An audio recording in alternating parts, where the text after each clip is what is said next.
जय श्री राधे। आप सभी को सफला एकादशी की हार्दिक शुभकामनाएं। इन्हीं शुभकामनाओं के सहित शुरू करते हैं पौष कृष्ण पक्ष की सफला एकादशी विधि एवं महात्म्य तथा कथा। युधिष्ठिर बोले, पौष कृष्ण पक्ष में कौन सी एकादशी होती है, उसका क्या नाम है, क्या विधि है और किस देवता का पूजन होता है। हे जनार्दन, ये मुझसे विस्तार से कहिए। श्री कृष्ण भगवान बोले, हे राजेंद्र, आपके स्नेह के कारण मैं कहता हूँ कि एकादशी के व्रत से मैं जितना प्रसन्न होता हूँ उतना अधिक दक्षिणा युक्त यज्ञ से भी नहीं होता। इसलिए यत्न पूर्वक एकादशी का व्रत करना चाहिए।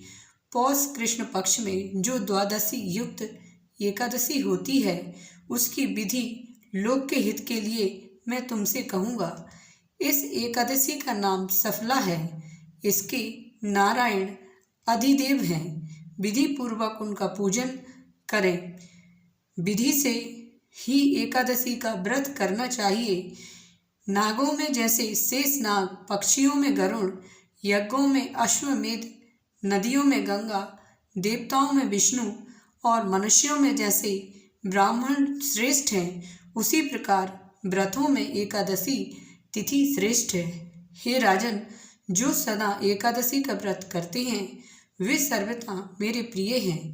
अब सफला एकादशी पूजन की विधि सुनो। व्रत के दिन अच्छे ऋतु फलों से मेरा पूजन करें। स्वच्छ नारियल का फल, बिजौरे, अनार, सुपारी, लौंग और अनेक प्रकार के फल और धूप दीप से विधि पूर्वक भगवान का पूजन करें। सफला में दीपदान विशेष महत्व या उत्तम कहा है।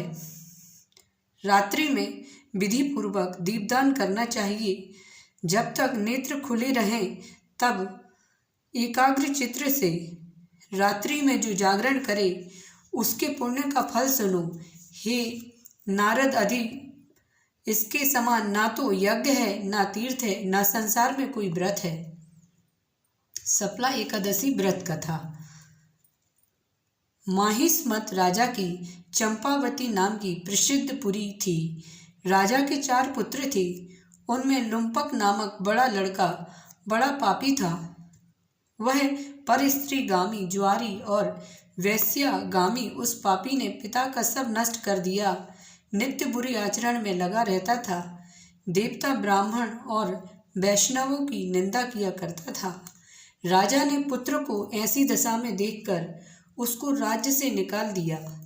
तब लुम्पक अपने मन में सोचने लगा कि पिता और बंधुओं ने मुझको त्याग दिया है, अब मुझको क्या करना चाहिए। इस प्रकार चिंता करते हुए उसने विचार किया कि मैं दिन में वन में चला जाऊंगा, फिर रात को वन में आकर पुरी में रहूंगा। यह विचार करके वह नगर को छोड़कर सघन वन में चला गया। नित्य जीव हिंसा और चोरी करता था। इस प्रकार उस पापी ने सारे नगर में चोरी की। पहरेदारों ने उसको पकड़ लिया, परंतु राजा के भय से छोड़ दिया। जिस वन में लुम्पक ने आश्रय लिया था वहाँ अति प्राचीन पीपल का पेड़ था। उस वन में उस वृक्ष को देवता की तरह मानते थे। उसी स्थान पर वह पापी लुम्पक रहता था। निंदित और दुष्कर्म करते हुए उसको पौष कृष्ण सफला एकादशी का दिन आया। हे राजन, दशमी की रात्रि को वस्त्रहीन होने के कारण शीत से पीड़ित होकर बेहोश हो गया। शीत के कारण पीपल के नीचे उसको नींद नहीं आई और मृतक के समान हो गया। दांतों को कटकटाते हुए रात बीत गई। सूर्योदय होने पर भी उसको होश नहीं हुआ। सफला एकादशी के दिन लुम्पक बेहोश पड़ा रहा। जब मध्याह्न हुआ तब उसको होश आया। चैतन्य होने पर थोड़ी देर पीछे वह अपने आसन से उठा। वह पग पग पर गिरता पड़ता लंगड़े की तरह चलने लगा। वह भूख प्यास से पीड़ित होकर वन में गया। उस दुष्ट लुम्पक को जीव हिंसा की शक्ति नहीं रही। जो फल भूमि पर पड़े हुए थे उनको वह उठा लाया। जब तक वह आया सूर्य अस्त हो गया। हे तात, अब क्या होगा, ऐसा कहकर दुखी होकर विलाप करने लगा। वे सब फल पेड़ के नीचे रख दिए। वह लुम्पक बोला, इन फलों से भगवान हरि प्रसन्न हो। वह वहीं बैठ गया। रात में उसको नींद नहीं आई, इससे उसका जागरण हो गया। मधुसूदन, भगवान ने उन फलों का पूजन और सफला एकादशी का व्रत स्वीकार कर लिया। इस प्रकार लुम्पक ने आकस्मिक व्रत कर लिया। इस व्रत के प्रभाव से उसको निष्कंटक राज्य मिल गया। हे राजन, पुण्य का अंकुर उदय होने से लुम्पक को राज्य कैसे मिला सो सुनो। सूर्य के उदय होने पर एक दिव्य घोड़ा आया। दिव्य वस्तुओं से युक्त वह घोड़ा लुम्पक के पास खड़ा हो गया।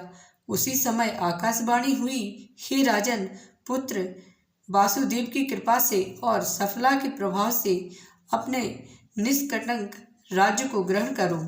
बहुत अच्छा कहकर उसने स्वीकार किया और वह दिव्य रूप हो गया। कृष्ण भगवान में परम भक्ति हो गई। सुंदर आभूषणों को धारण करके पिता को नमस्कार करके घर में रहने लगा। उस वैष्णव पुत्र को पिता ने निष्कंटक राज्य दे दिया। उसने बहुत वर्षों तक राज्य किया। प्रत्येक एकादशी के दिन वह भक्ति में लीन रहने लगा। भगवान की कृपा से सुंदर स्त्रियां आईं और सुंदर पुत्र हुए। फिर वृद्धावस्था प्राप्त होने पर पुत्र को राजगद्दी देकर मन को स्थिर करके विष्णु की भक्ति में तत्पर होकर वन को चला गया। इस प्रकार अपनी आत्मा को वश में करके वैकुंठ लोक में चला गया।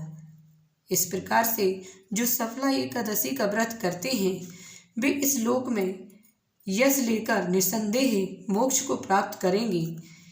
हे विषान पंते, सफला के महात्म्य को सुनने से मनुष्य राजस्व यज्ञ का फल पाकर स्वर्ग लोक में निवास करता है। बोलिए सफला एकादशी की जय। वीडियो अच्छा लगे तो चैनल को सब्सक्राइब करिए, बेल आइकन प्रेस करिए। मिलते हैं अगली वीडियो में।